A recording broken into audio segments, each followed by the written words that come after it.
Oui, le no deal reste un scénario qui ne peut pas être écarté pour la simple et bonne raison que si rien n'est fait et s'il n'y a pas d'accord de retrait de voter, ça reste le scénario par défaut.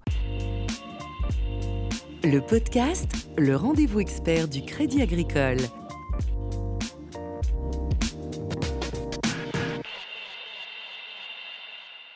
Bonjour à tous et bienvenue dans le podcast, un podcast aujourd'hui consacré au Brexit. La date de sortie programmée du Royaume-Uni de l'Union européenne approche. Alors le Brexit aura-t-il lieu le 29 mars ou assisterons-nous à un report ? Pourquoi les négociations patinent-elles ? Avec nous pour en parler, notre experte du sujet, spécialiste du Royaume-Uni, Slavena Nazarova, bonjour. Bonjour. Vous êtes économiste aux études éco du Crédit Agricole. Le Parlement britannique doit se prononcer sur l'accord de sortie du Royaume-Uni de l'Union européenne. Est-ce qu'on se dirige vers un report de la date de sortie ou le Brexit sera-t-il officiel le 29 mars prochain ? C'est une très bonne question et l'incertitude reste en effet totale à ce jour. Moi, je dirais qu'il est plus probable qu'on se dirige vers un report de la date officielle de sortie, mais c'est vrai qu'on ne peut pas non plus exclure le scénario plutôt optimiste. Et alors, il y a au moins deux raisons pour lesquelles on pourrait anticiper ce résultat optimiste. C'est le changement récent de la part du Parti travailliste, donc le Labour, sa position officielle maintenant, il est favorable à un second référendum. D'accord. Puis deuxièmement, du coup, les hard Brexiters du Parti conservateur de Theresa May montrent un ton plus conciliant vis-à-vis de l'accord de retrait parce qu'ils craignent justement que si jamais un report de la date de sortie est voté, eh bien, il y aurait un second référendum ou de nouvelles élections ou tout simplement le risque que le Brexit ne voit jamais le jour. Finalement, la stratégie donc de Theresa May qui est de contraindre son propre parti de choisir entre le no deal et son propre accord, afin d'éviter le no-Brexit, pourrait se révéler gagnante. Mais voilà, ce n'est pas notre scénario à ce jour. Notre scénario, c'est plutôt une extension des négociations.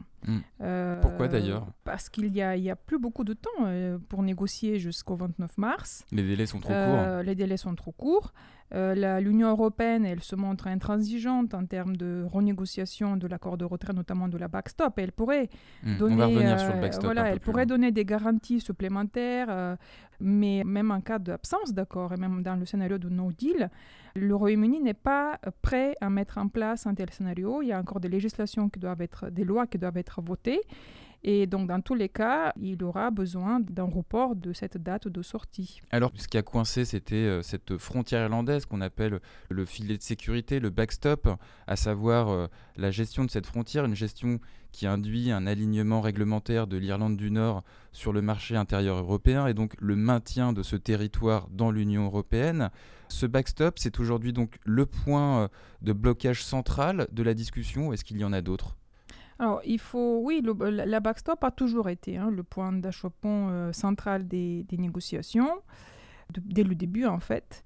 Pour rappel, cette backstop ne contient pas seulement un alignement réglementaire de la part de l'Irlande du Nord avec le reste de l'Union européenne, mais aussi le maintien du Royaume-Uni dans son intégralité dans l'union douanière avec l'Union européenne. Ça, uniquement à condition... si jamais le partenariat futur sur la relation avec l'Union européenne n'est pas mis en place d'ici fin 2020.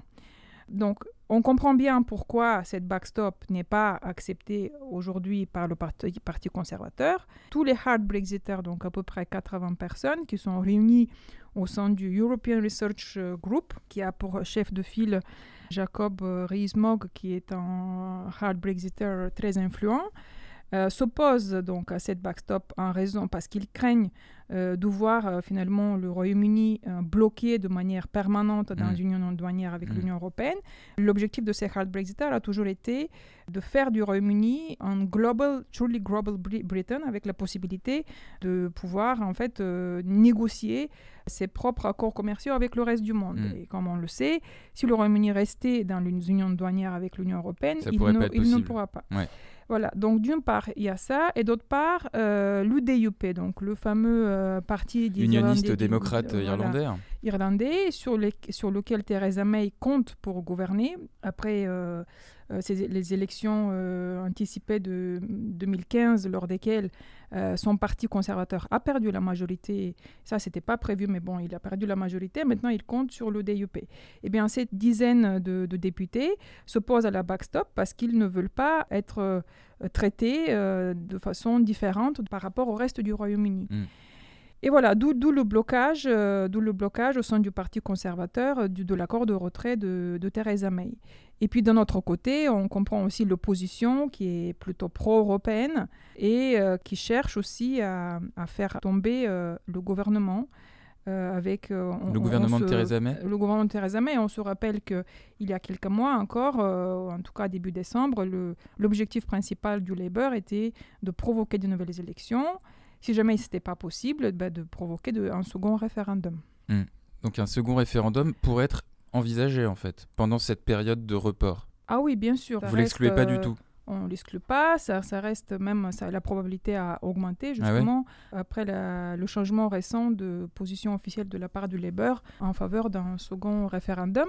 Ça, c'est consécutif à la démission de plusieurs membres du Parti travailliste qui sont pro-européens et qui ont fondé un parti indépendant à part et qui plaident en faveur d'un second référendum. Alors, on parlait de ce report, hein, je le rappelle pour les auditeurs, donc le Royaume-Uni envisagerait une demande de prolongement des délais de sortie en faisant appel à l'article 50 du traité de la Constitution européenne, sous réserve, hein, je le rappelle, que la totalité des membres de l'UE l'acceptent. On dit que ce délai s'étirerait jusqu'au 2 juillet. Est-ce que vous confirmez cette date? Pourquoi cette date? Et quel est l'intérêt en fait pour l'UE? Attention, il n'y a pas de date officielle émise à ce jour de la part du gouvernement. Theresa May parle d'une extension short and limited, hein, donc courte et limitée. Mais ça concrètement, on ne sait pas de combien de temps il s'agit, ni pour quel objectif. Mais selon des experts en droit européen, la date du 2 juillet est évoquée, ou plutôt fin juin, tout simplement parce que c'est en lien avec les élections pour le Parlement européen qui vont avoir lieu fin mai. Donc on sait que le Parlement européen actuel, il siège jusqu'au 18 avril. Et après, le futur Parlement européen siégera à partir du 2 juillet. Il est admis actuellement que si le Royaume-Uni, s'il y a une extension des négociations jusqu'à fin juin, donc, il ne sera pas tenu à mettre en place des élections européenne. Si, par contre, il y a une extension au-delà de 2 juillet, il va falloir, en accord avec les traités européens, le Royaume-Uni doit organiser des élections pour le Parlement européen. Sur le contenu de l'accord de retrait négocié pendant 18 mois, on peut peut-être rappeler aux auditeurs assez rapidement quels en sont les principaux points, notamment au niveau du droit des citoyens, de la facture du divorce, de la période de transition. Alors, la période de transition, tout d'abord, c'est vraiment central. On appelle ça aussi période d'implémentation. Elle prévoit la continuité juridique en termes d'application des lois européennes jusqu'au moins 2020.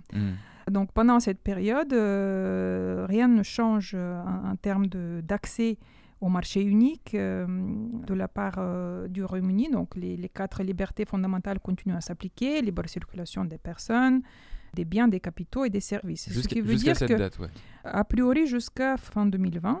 Maintenant, comme on le sait, le filet de sécurité sur l'Irlande du Nord prévoit la possibilité pour le Royaume-Uni de demander aussi une extension de cette période de transition. Il peut demander jusqu'au 1er juillet 2020, si les négociations n'avancent pas sur leur relation future, il peut demander une extension de cette période de transition de 1 à 2 ans. Donc cette période de transition pourrait durer jusqu'à fin 2022. Et pendant cette transition, évidemment, le Royaume-Uni perd ses droits de vote, perd ses droits de représentativité au sein des institutions européennes. En ce qui concerne les droits des citoyens, l'accord trouvé couvre les citoyens européens s'établissant au Royaume-Uni et les citoyens britanniques s'établissant dans l'Union européenne avant la fin de la période de transition, ainsi que les membres de leur famille. Donc ça veut dire quoi concrètement? A priori, la libre circulation et l'acquis communautaire continuent à s'appliquer pendant la période de transition. À l'issue de cette période, donc à compter du 1er janvier 2021, les citoyens ayant résidé pendant une période continue de 5 ans au Royaume-Uni ou dans l'Union européenne pour les citoyens britanniques, Ils peuvent rester. acquièrent un droit de résidence permanente. Et il est aussi prévu que les déplacements de courte durée, notamment les déplacements touristiques ou les séjours, les déplacements pour des études, affaires, des études aussi, ou des affaires, ou des affaires, ouais. ne soient pas soumis à un visa. D'accord. Sur la facture, 2 mots. Sur la facture, il n'y a pas de chiffre officiel, mais les estimations sont entre 35 à 38 milliards de livres sterling. On n'en connaît pas le montant exact. Le Brexit, il peut paraître inconsistant pour certains de nos auditeurs. Vous qui observez cette période d'incertitude, quelles sont les répercussions économiques concrètes au cours de cette période ? Oui, le premier impact du référendum sur le Brexit a été sur les marchés financiers. Donc, avec cette forte chute de la livre sterling, à ce jour, entre le référendum qui a été tenu le 23 juin 2016 et aujourd'hui, la livre reste dépréciée de l'ordre de 13% en termes effectifs par rapport à sa valeur donc avant le référendum. Contre l'euro, la livre sterling s'était repliée d'environ 20%. Alors évidemment, cette baisse de la livre a eu pour conséquence une montée de l'inflation importée et une baisse du pouvoir d'achat des ménages qui a pesé sur leur consommation. La consommation des ménages ne s'est pas effondrée, mais elle a néanmoins fortement ralenti. Et les ménages ont pu soutenir leur consommation grâce à leur épargne ou le recours au crédit. Maintenant, ce qu'on remarque, c'est que les enquêtes, notamment sur les confiances des ménages, se sont fortement dégradées au cours des dernières semaines et mois. Les ménages envisagent d'augmenter leur épargne de précaution. Donc, la consommation des ménages pourrait continuer à se dégrader dans les prochains mois sur fond d'incertitude liée au Brexit. Deuxième impact, deuxième canal de transmission de l'incertitude, évidemment, c'est l'investissement, qui s'est fortement contracté l'année dernière. Tout au long de 2018, il a enregistré une baisse de 3,7% sur un an. À fin 2018, il s'est contracté. C'est vraiment l'impact de l'incertitude sur l'issue du Brexit et sur les relations futures avec l'Union européenne. Au total, la croissance britannique a fléchi en deçà de son potentiel pour s'établir à 1,4% en 2018, après 1,8% en 2017 et contre 2,3% en 2015. En 2019, on prévoit une poursuite du ralentissement en 2019. Alors, nous ne reviendrons pas sur le traité de sortie, a récemment déclaré à la presse Michel Barnier, le négociateur en chef de l'Union européenne. Un Parlement britannique qui tergiverse, l'absence d'accord, le no deal est-il envisageable selon vous ? Et on va se quitter aussi avec votre scénario de séparation le plus probable. Oui, le no deal reste un scénario qui ne peut pas être écarté pour la simple et bonne raison que si rien n'est fait et s'il n'y a pas d'accord de retrait de voter, ça reste le scénario par défaut. Même si, et en dépit du fait que le Parlement britannique s'est déjà prononcé majoritairement contre le no deal. Donc il a exprimé cette volonté de bloquer un no deal lors d'un amendement qui avait été voté fin janvier. Mais selon l'article 50, le no deal reste un scénario par défaut. Toutefois, nous accordons une probabilité toujours relativement faible à ce scénario parce que du fait que le Parlement britannique est plutôt contre un no deal et contre un hard Brexit. Et on pense que le Parlement britannique devrait envisager d'autres chemins avant d'en arriver là. Et notamment par le vote de, par exemple, une extension des délais de sortie, pourquoi pas un vote sur un second référendum ou un déclenchement de nouvelles élections. Et votre scénario, c'est lequel justement ? Je pense qu'il est probable qu'on ait une extension des négociations, probablement jusqu'en juin. Et lors de cette période d'extension de la transition, les députés, afin de résoudre l'impasse britannique, les députés pro-européens des deux bords, conservateurs et aussi de l'opposition, doivent prendre leurs responsabilités et rallier leurs efforts dans la défense, comme le souhaite le Labour, d'une union douanière permanente à inscrire dans la déclaration politique. L'Union européenne y serait favorable. Selon moi, un no-Brexit est plus probable qu'un no-deal. Slavena Nazarova, économiste aux études éco du Crédit Agricole, merci. Merci à vous. Le podcast, le rendez-vous expert du Crédit Agricole.